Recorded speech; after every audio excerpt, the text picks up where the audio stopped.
Hello दोस्तों, नमस्कार। Helping thinkers के यूट्यूब चैनल्स में आप सभी का हार्दिक स्वागत है। प्रमुख शासक और इतिहासकार के इस एपिसोड दूसरे नंबर के एपिसोड में आप सभी का हार्दिक स्वागत है। कुछ शासकों का डिस्कशन हमने पिछले वाले वीडियो में किया था। अगर आपने वो नहीं देखा तो आप ज़रूर देख लीजिए। आज कुछ ऐसे इतिहासकार या कुछ ऐसे प्रमुख शासक की बात करने वाले हैं जो प्रीलिम्स एमपीपीएससी 2019, 21 और 2022 के लिए सभी मतलब एमपीपीएससी की आप तैयारी कर रहे हैं, किसी वनडे एग्जाम की भी तैयारी कर रहे हैं, तो आपको यहाँ पर भरपूर कंटेंट मिलने वाला है। तो चैनल पर पहली बार आए हैं तो चैनल को सब्सक्राइब कर लें और पुराने वीडियो भी आप देख लें, ताकि आपको लगेगा कि वास्तव में कंटेंट जो है कितना हेल्पफुल कंटेंट है और बहुत शानदार कंटेंट है। वीडियो को अंत तक देखते रहिए तो आपको सारी चीज़ें समझ में आएगी। साथ ही एमपीपीएससी मेंस का फॉर्मेट भी आपको लिखने का पता चलेगा कि किस तरीके से आप जो है लिख सकते हैं। तो आइए आज शुरुआत करते हैं एओ हुम से, जिनका पूरा नाम था एलन ऑक्टेवियन हुम। इन्हें क्यों जाना जाता है ये तो आप जानते हैं, क्योंकि इनके बारे में शायद एक बात जरूर आप जानते होंगे कि भारतीय राष्ट्रीय कांग्रेस की स्थापना जो है एओ हुम ने की थी। तो एओ हुम के बारे में आपको लिखना का आए तो आप सबसे पहले इनका पूर्ण नाम जरूर लिखें। एलन ऑक्टेवियन हुम इनका पूरा नाम था। पहली लाइन के बारे में कि थे कौन, कैसे जानते हैं, तो ब्रिटिश कालीन प्रशासनिक अधिकारी और राजनीतिक सुधारक थे। 1885 में भारतीय राष्ट्रीय कांग्रेस की स्थापना की। साथ ही शिमला के संत के उपनाम से भी ये विख्यात है। शिमला के संत या हर्मिट ऑफ शिमला इन्हें कहा जाता है। अगले शासक की बात करते हैं जो मध्यकालीन इतिहास में अरबों के आक्रमण का पहला सफल आक्रमणकर्ता माना जाता है, मोहम्मद बिन कासिम। तो उम्मियत खिलाफत का एक अरब सिपह सालार था, या सिंपल भाषा में भी आप लिख सकते हैं कि अरब आक्रमणकर्ता या भारत पर सफल आक्रमणकर्ता, जैसे मैंने दूसरी लाइन में मेंशन किया है। अरबों का भारत पर पहला सफल आक्रमणकर्ता इसी के नेतृत्व में 712 ईस्वी में हुआ। भारत पर सर्वप्रथम जजिया कर इसी ने लगाया। ये बातें आप ये भी ध्यान रखिए कि भारत पर सबसे पहले जो जजिया कर है वो किसने लगाया था, जो सिंध वाले क्षेत्र में, तो जजिया कर मोहम्मद बिन कासिम ने ही लगाया। तो जो आपका जो सिंध वाला क्षेत्र है ये पाकिस्तान से सटा वाला, तो यहाँ सिंध का राजा जो दाहिर था वहाँ पर इसने वहाँ के राजा दाहिर को हराया और वहाँ पर सिंध में जो है जजिया कर लगाया था। तो ये बात आप ध्यान रखें। अगले शासक की बात करते हैं मोहम्मद गजनवी, या इनके बारे में आप जो लिखना चाहें तो, क्योंकि मोहम्मद गजनवी के बारे में हाँ बहुत सारी चीज़ें आपको पता है, इनमें से कुछ चीज़ें आप लिखें। एक मूर्ति भंजक व तुर्क आक्रमणकारी शासक, ये आप लिख सकते हैं। यह मूलतः गजनी साम्राज्य में खुरासान का शासक था। इसने भारत पर 17 बार आक्रमण, ये लाइन आप ना भी लिखें मेंस में तो चलेगा। एक मूर्ति भंजक व तुर्क आक्रमणकारी शासक ये लिखें, और भारत पर 17 बार आक्रमण किए। प्रथम प्रसिद्ध आक्रमण, या ऐसा लिख सकते हैं प्रसिद्ध आक्रमण जो है 1025 सौराष्ट्र के सोमनाथ मंदिर पर। तो यहाँ से ये बात जो है इनके बारे में ख़त्म हो जाती है। और आप विशेष तौर पर एक पॉइंट लिखना चाहें तो ज़रूर लिख दीजिएगा कि सुल्तान की उपाधि धारण करने वाला अभी तक इतिहास का पहला शासक जो होता है वो गजनवी रहता है। अगले शासक की बात करते हैं मोहम्मद गोरी। तो गौर या गजनी साम्राज्य का प्रसिद्ध अफगानी शासक, भारत पर पहला आक्रमण 1175 में, क्योंकि 1173 में ये गौर साम्राज्य का शासक बना और 2 साल बाद ही 1175 में मुल्तान पर इसने अटैक किया पहला। इसके अन्य युद्ध भी 1178 में, 75 के बाद दूसरा जो आक्रमण था 1178 पाटन गुजरात पर आक्रमण किया, जहां के सोलंकी राजा या चालुक्य राजा भीम द्वितीय से इनका सामना हुआ था। भीम द्वितीय ने इनको हराया भी था, इतिहास में ऐसा मिलता है। 1191 में तराइन का प्रथम युद्ध, पृथ्वीराज चौहान विजयी हुए। 1192 तराइन का द्वितीय युद्ध, जिसमें जयचंद की धोखे की वजह से पृथ्वीराज चौहान हारे गए और बंदी बना लिए गए। उसके बाद में 1194 में चंदावर के युद्ध में जो कन्नौज के शासक थे या गढ़वाल वंश के शासक जयचंद, उनसे युद्ध होता है चंदावर के युद्ध में गोरी का, और गोरी उन्हें बुरी तरह से परास्त करते हैं जयचंद को। तो इस तरीके से मोहम्मद गोरी के बारे में आप लिख सकते हैं। और अगले शासक की बात करते हैं कुतुबुद्दीन ऐबक के बारे में। गोरी का गुलाम, जो कि गुलाम वंश का संस्थापक, 1206 में इन्हें स्थापना की। कुतुब मीनार की इन्होंने नींव रखी। उपनाम लाख बख्श भी कहा जाता है, लाखों का दान देने के कारण। हातिम भी इनको कहा जाता है। ठीक है, तो बहुत सारी चीज़ें, बहुत सारे इसके उपनाम हैं। कुरान का ज्ञाता था, तो कुरान के नाम से भी इन्हें जाना जाता है। साथ ही चौगान खेलते हुए इनकी मृत्यु, ये बहुत ही फेमस पॉइंट है जहाँ से प्रीलिम्स में बार बार एग्जाम में प्रश्न पूछा जाता है। चौगान खेलते हुए किस शासक की मृत्यु, चौगान या इसे पोलो भी कहा जाता है कि पोलो खेलते हुए किस शासक की मृत्यु हुई थी, तो आप बताएंगे कुतुबुद्दीन ऐबक, जो कि दिल्ली सल्तनत में इन्होंने अपनी जो राजधानी बनाई थी वो लाहौर बनाई थी। हालांकि दिल्ली वंश का वास्तविक संस्थापक जो है इल्तुतमिश को कहा जाता है, जो कि ऐबक का गुलाम और दामाद था। इल्तुतमिश अगला शासक, दिल्ली सल्तनत में गुलाम वंश का वास्तविक संस्थापक माना जाता है। राजधानी लाहौर से दिल्ली लेकर आए थे भाई साहब।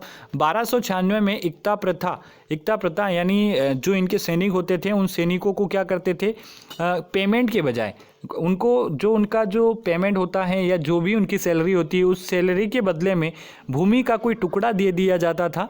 इसे कहा जाता था इक्ता प्रथा। तो ये पहली बार इल्तुतमिश लेकर आता है।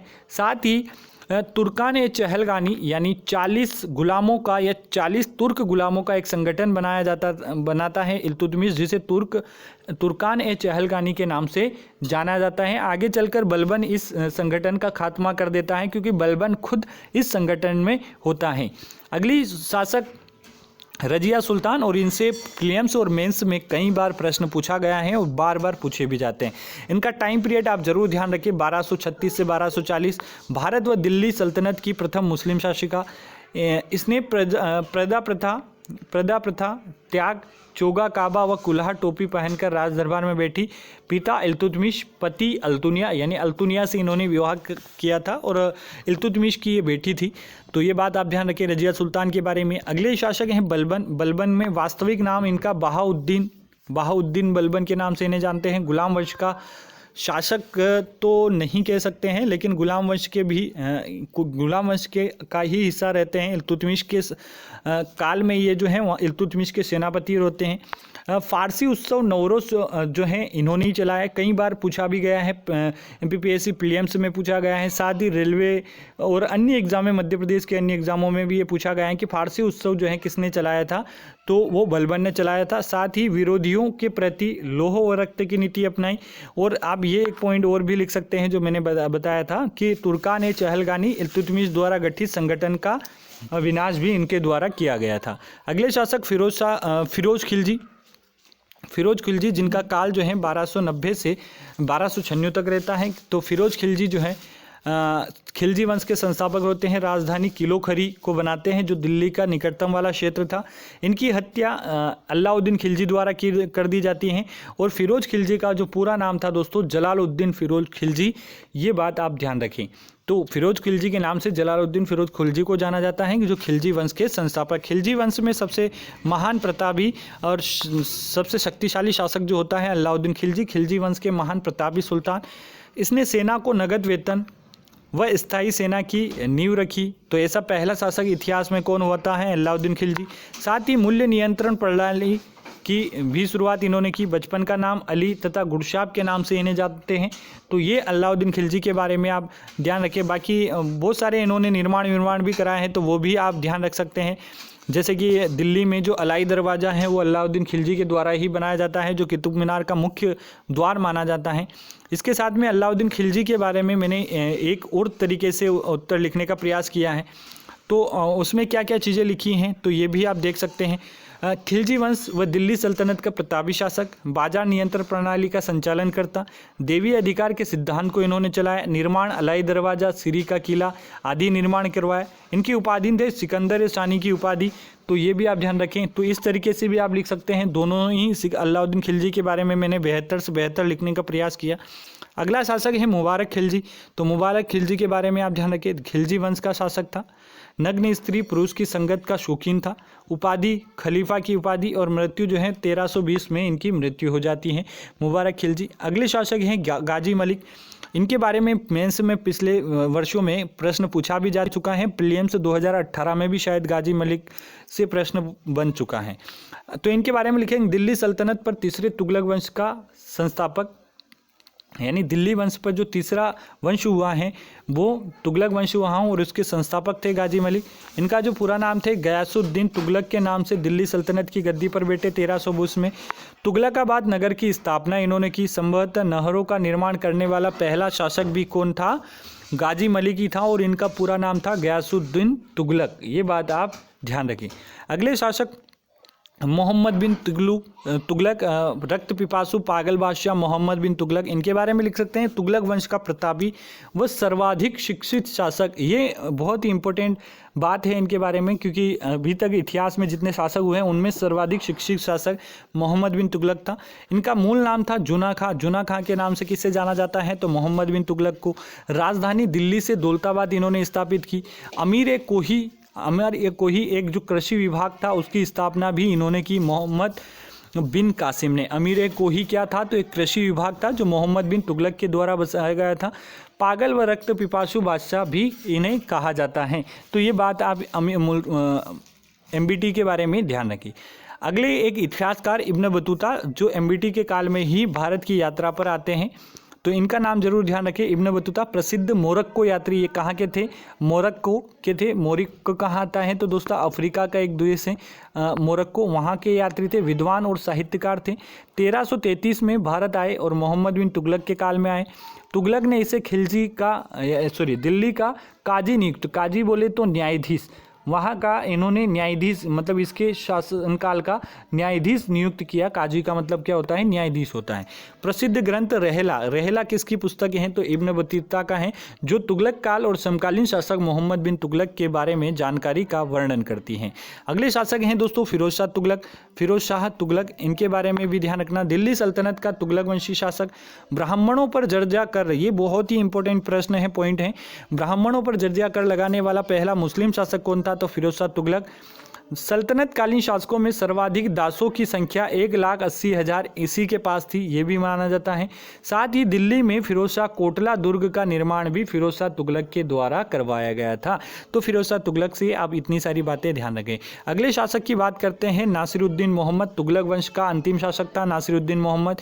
इसी के समय पर दिल्ली पर क्या होता है? तैमूरलंग का आक्रमण होता है 1398 में। तो ये भी आपसे बार बार पूछा जाता है कि तैमूरलंग का आक्रमण दिल्ली पर कब हुआ था, किसके समय हुआ था? तो 1398 में नासिरुद्दीन मोहम्मद जो कि तुगलक वंश का अंतिम शासक होता है उनके समय होता है। इसका कथन था नासिरुद्दीन मोहम्मद का, इसका शासन दिल्ली से पालम तक ही रह गया था, ये इसके बारे में कहा जाता है। तो आपसे इतिहास में कई बार ये प्रश्न पूछा भी जाता है कि किस शासक के लिए कहा गया है कि इसका शासक दिल्ली से पालम तक ही रह गया था? तो नासिरुद्दीन मोहम्मद के बारे में कथन कहा जाता है।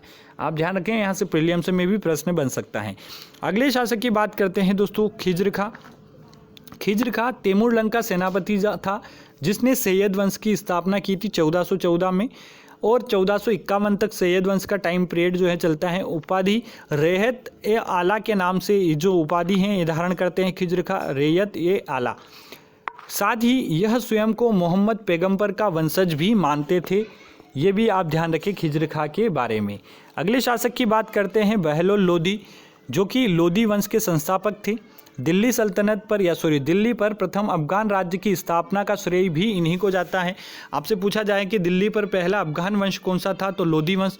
दिल्ली पर पहला अफगान शासक कौन था? तो बहलोल लोदी। आप दोनों ही चीज़ें ध्यान रखिए। अगला आप ये भी लग सकते हैं, बहलोल लोदी ने जो उपाधि बहलोल शाह गाजी की उपाधि इन्होंने धारण की थी, ये बात भी आप बहलोल लोदी से ध्यान रखिए। अगले शासक की बात करते हैं दोस्तों सिकंदर लोदी। लोदी वंश का प्रतापी शासक।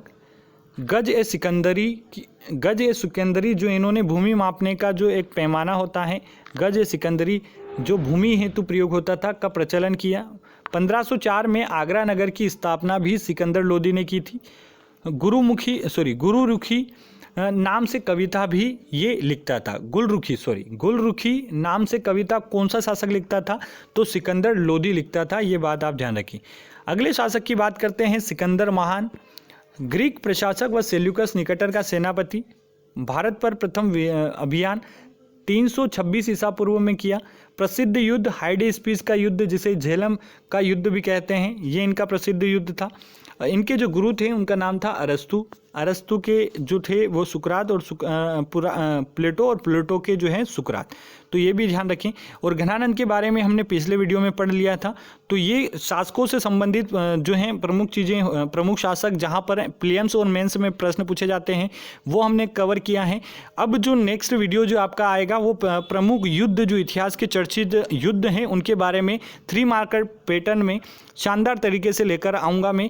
तो चैनल पे नए हैं तो चैनल को सब्सक्राइब कर लीजिएगा, बेल आइकन को प्रेस कर लेना ताकि एमपीपीएससी से जुड़े हुए या इस चैनल पर कोई भी वीडियो आता है तो सबसे पहले आपको मिल पाए। शुक्रिया दोस्तों, मिलते हैं अगले वीडियो में नए कंटेंट के साथ, नए जोश के साथ। धन्यवाद। जय हिंद, जय भारत।